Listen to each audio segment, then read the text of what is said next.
Uh-huh. We're live. We're live at Java 1 2017, back at Moscone and the developer lounge area. I'm Heather Van Cura, and I'm here today to interview Brian Getz. Welcome, Brian. Hi, Heather. Thanks for joining me, making time in your schedule. I really appreciate that. No problem.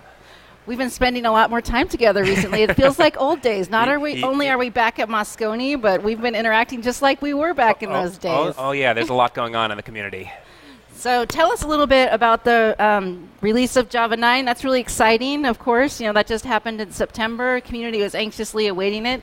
Why don't you share a little bit about your perspective about the launch? Yeah, so obviously that's the big news this year at Java 1 is the launch of Java 9. And this is, Java 9 is something we've been working on for more than 3 years at this point, and the major feature of Java 9, the Jigsaw module system, is something we've been working on for a lot longer, and so it's very nice to see this one in the rearview mirror. And I think the community response has been very positive. I think there was a little bit of hesitation and concern about, oh my God, Java 9 is going to break the world, but the reality has been quite different. We've been seeing a lot of announcements of Maven works fine with Java 9. All of these popular frameworks have all updated to address any concerns people might have had, and it all seems to be working.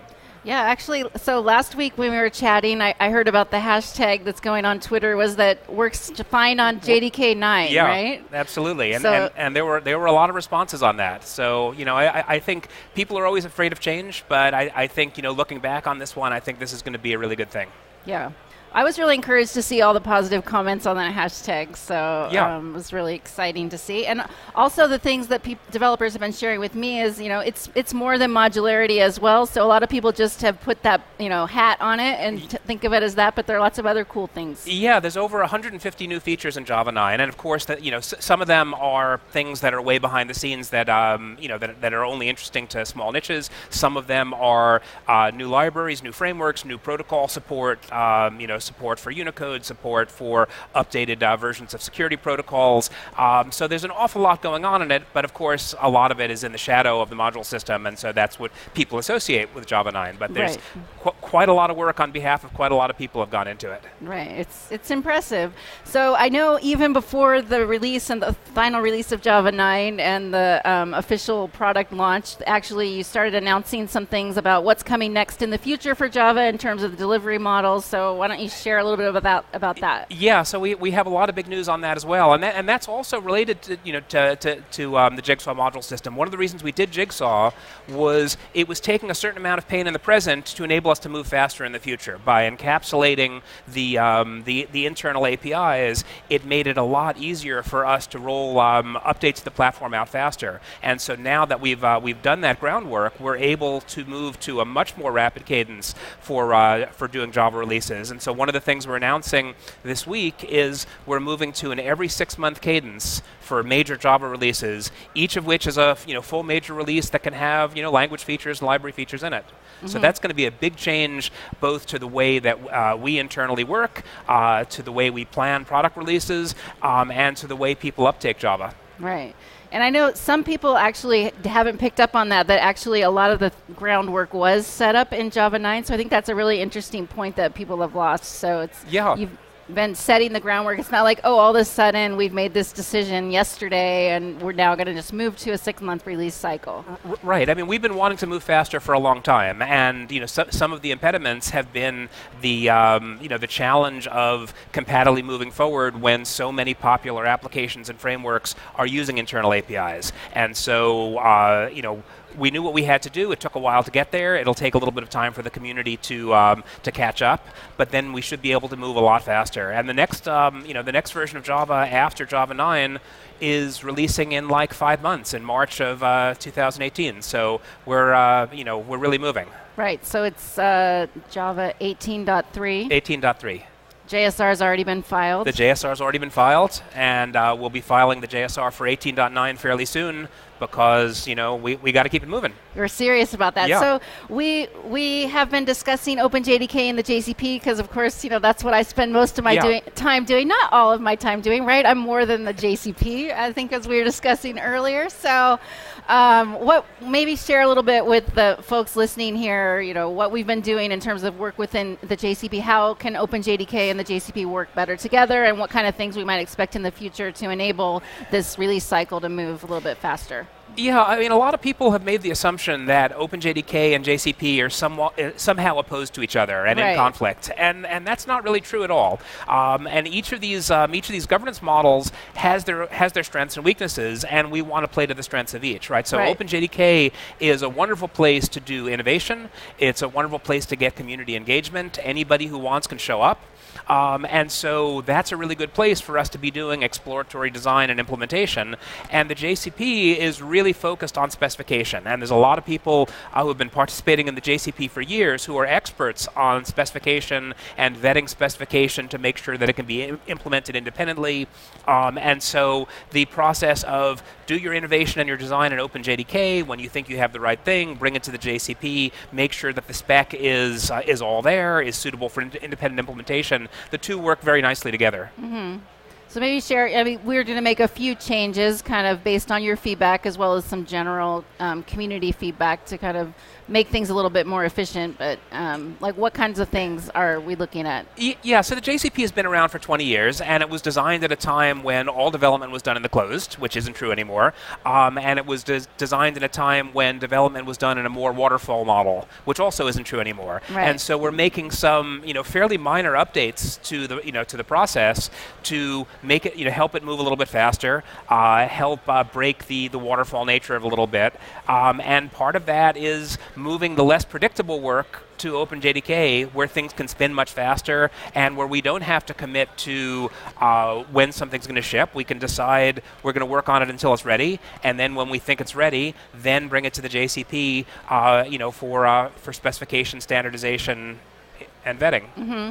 And so with the release model shifting to every 6 months, whether, a certain feature is ready or not, it makes it a little bit harder to say, like, what would be in the next version of Java moving forward. So what's in 18.3? But I know you can't say that, but maybe share some of the new cool projects and JEPs that you're working on that are possible candidates. Yeah, so we're moving to a late binding feature model, right? Where we say, rather than saying 3 years in advance, these are the features that are going to be in the next version of Java, we say, these are the things we're working on.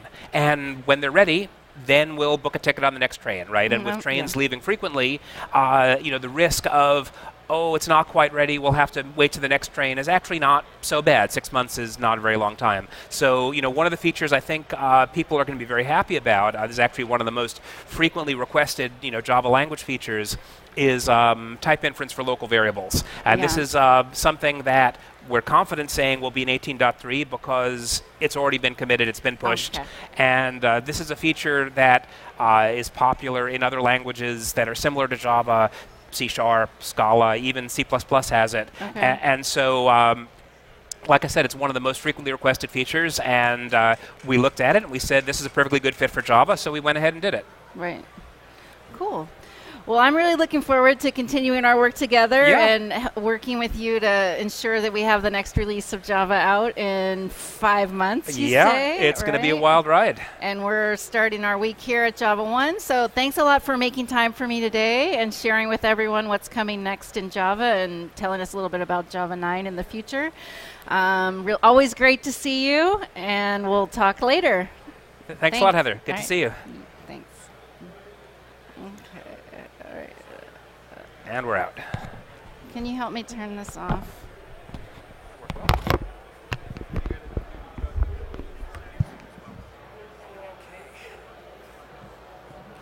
Thanks for your help.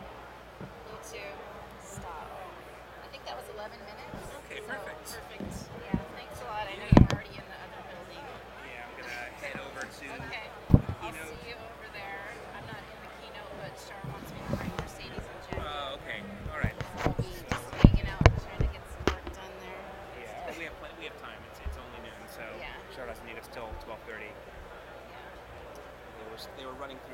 else when I was over there. Okay, good.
Check, check. Welcome to another session of DevLIVE here at Oracle Open World. Check, check. Check, check. Can you hear me? Can I hear you? All right. I'm going to just come in a little bit. It's good? Thanks. Yeah. So it basically goes... I always have a hard time with orientation. Pardon me? So what shall I... Okay, can you hear me now? Okay, good. Thanks. Jim, I always have a hard time describing this. Does it go this way? Yeah. I think it goes this way, like that. Over your right, left to here. Like that? Yep, you got it. Thanks, Jim. Oh. Deepak goal. Talking. Blockchain.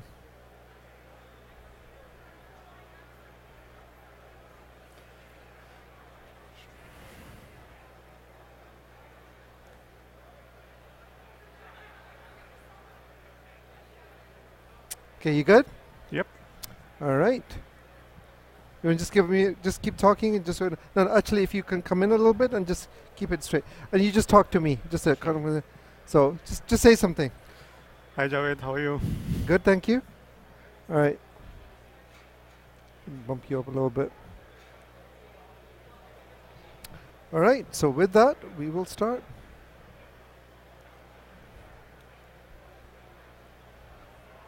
Oh, this came up with some kind of an error message.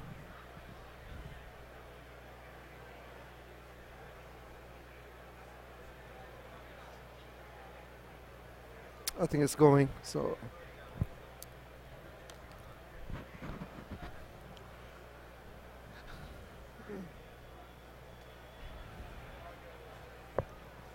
It's running. So welcome to another session of DevLIVE here at Oracle Open World 2017. I'm your host Javed Mohammed, and I have as my guest today Deepak Goel. Deepak, welcome. Thank you. And your title is? Senior Director, Product Development, Blockchain. Senior Director of Product Development. So we're going to be talking about blockchain today. Let's just start off just for the benefit of some of the folks who may not have heard about blockchain. I guess what? It's a distributed way of doing creative things from, I don't know, finances to a whole bunch of things. Probably I'm stumbling all around. Can you give us perhaps a better articulation of what blockchain is? Sure. Blockchain can solve all the problems of the world. Of the world, okay. I'll vote for president for you. All right. I got one vote. So we have to look at like how transactions are done today actually in the enterprise world. If two organizations are talking to each other, what they are doing is they are going into the central system, central database of an organization and making transactions over there. And each organization has their own source of the truth. Over a period of time, these databases can go out of sync. So the problem is that these organizations would have to go to get together offline and reconcile and make sure that they have the same information in their databases. So that's one problem. Second problem is most of the time these organizations, because they don't trust each other, they go through an intermediary. So they are trusting the intermediary, and this other organization is also trusting that, and they are saying that, okay, you do the transaction and all this handshake on behalf of us. That takes a lot of time because all the transactions first have to go to intermediaries from both directions and reconciliation and settlement. For example, the stock trading, right? So it takes 3 days for us to settle the stock. And probably even a more simpler example is probably just a regular bank transaction, and that's where kind of Bitcoin kind of comes in, right? Right. So yeah. So every time like you talk about blockchain, the first thing that comes to mind is Bitcoin. But let me actually clarify that Bitcoin is just one application of blockchain. Got it. Blockchain has huge potential actually to change all the transaction that goes on between organizations. So what blockchain does is it's basically also known as a distributed ledger technology. A distributed ledger. A distributed ledger. Ledger technology, right? So like everyone has their own ledger, but they have the same information, exactly the same information in their ledger. Okay. So what's happening here is like when I do a transaction, I create the transaction. This other organization which I am transacting with, they also execute the same transaction, and the update is made to the ledger at the same time. Okay. And in order to an update to be made to the ledger, a consensus among these transacting parties have to be achieved. So there is a concept of consensus among these parties that comes into the picture. Okay. But at the very basic level, it's a way of storing the distributed ledger, distributed information, and doing the distributed transaction across many cross-departmental, cross-organizations business process. Okay. So that's what you're doing. Some other example you can say is supply chain, for example. You want to understand like from where your food is coming. So there are so many components, so many places the food might have been, and how it was transported and all that. So using the blockchain ledgers, all this information can be tracked. And one other benefit of block ledger is once the information gets into the ledger, it cannot be repudiated. It cannot be? It cannot be repudiated, okay. Right? It's immutable. Got so it. No one can change it.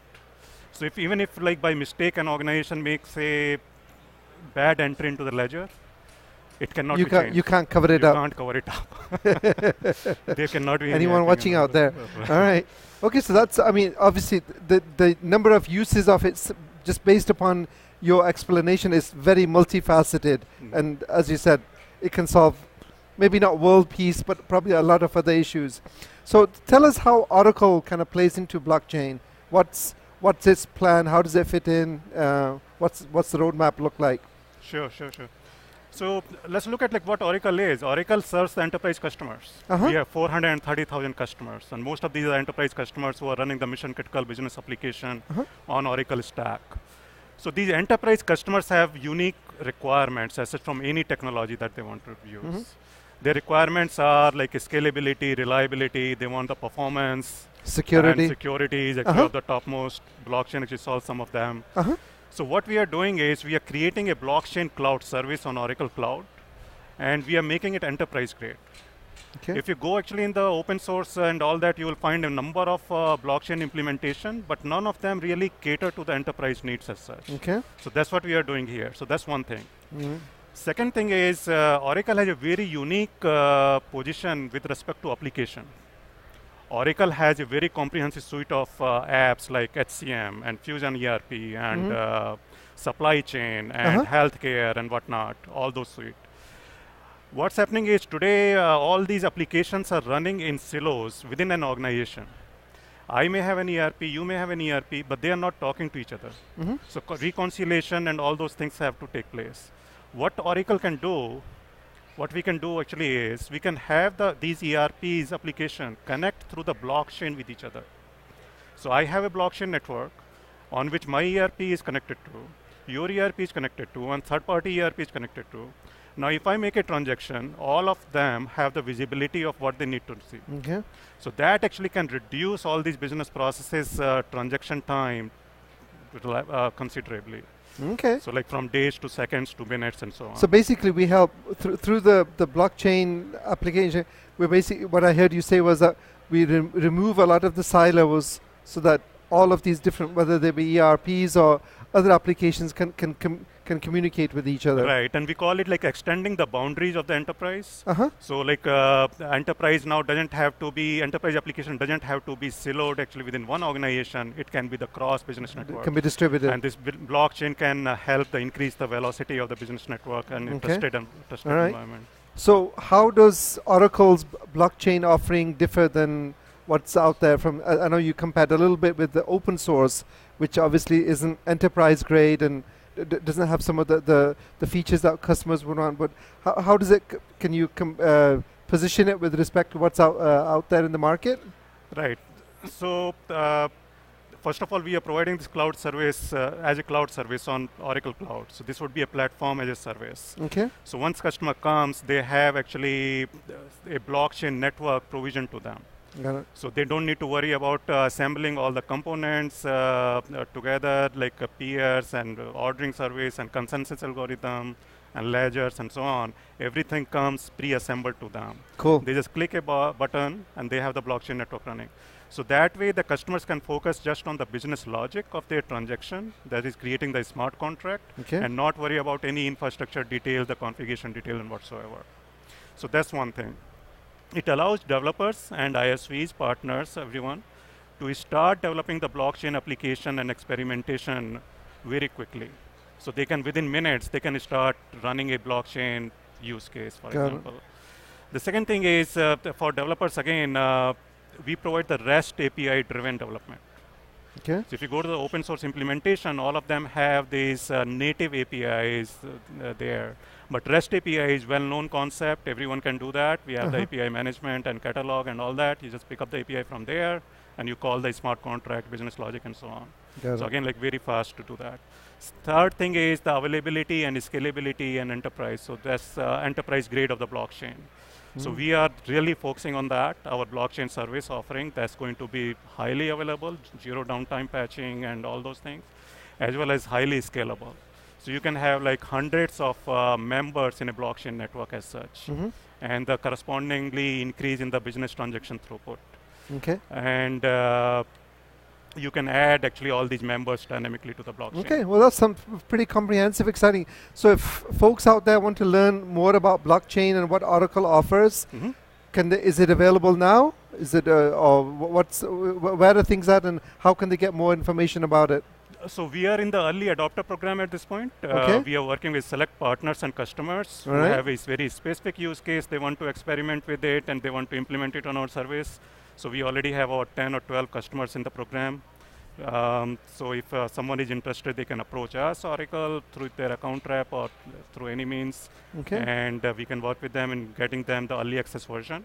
It's a controlled program. It's a private program. It's only by invitation only. But there is a lot more information available on oracle.com/blockchain. So oracle.com/blockchain. That's right. All right. We have some YouTube video as well on how our service works, and blog posts and so on. All those things. All right. So off camera, so leaving blockchain aside, you mentioned you're from New Jersey. Yes. I don't think I've been there, but should I or any of the folks want to visit there, what's like one place you would recommend to go and eat or to visit over there? Oh, I'm not much of a eater outside. Actually, I don't go to the restaurant. But if I go to New Jersey, what would you recommend? Oh, go and visit the Statue of Liberty. That's the. It's in New Jersey. It's not in New York, as people say. It's in New Jersey. It's in New Jersey? Yeah. Are you making a claim here? Officially, it's in New York. I have never heard this. In New Jersey. Well, folks, you heard this first on Open World 2017. I've never heard that before. Deepak, thank you so much for coming and sharing. Thank you, Javed, for having me here.